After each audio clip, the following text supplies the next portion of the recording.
I've got a soft spot in my heart for the Nissan Altima because my wife drove one for about 6 years with virtually zero problems. It was in the garage maybe twice the whole time we owned it for pretty minor repairs. So I'm a little biased in favor of this car just because of that old 96 model that we had such a good experience with. Well, obviously today's Altima is a lot different from the one we drove way back then. The latest generation Altima came out in 2013, and it's a lot bigger and a lot more comfortable these days. It's still got a kind of sporty personality and zippy driving feel, but it's also comfortable enough to drive all day long, mainly thanks to the seats in it. Nissan calls these NASA-inspired zero-gravity seats, which I've got to admit sounds like the cheesiest marketing gimmick in the world.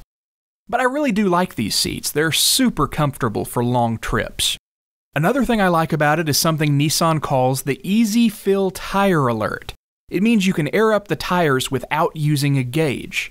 It uses the tire pressure sensors that are already in place, and the car just beeps the horn when you've filled it up to the right pressure.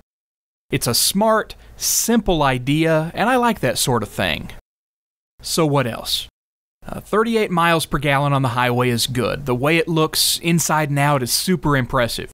But the one thing I'm not a big fan of is the CVT.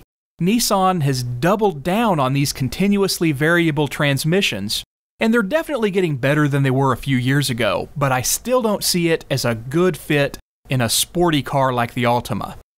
Now that said, this is a really strong all-around package for a four-door car. And that's showing in the sales numbers.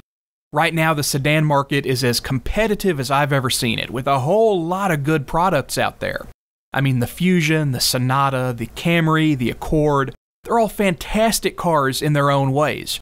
But the Altima is actually seeing more sales growth than any of those. It's setting sales records because it does so many things so well. And if I were in the market right now, this is a car I would take a really close look at.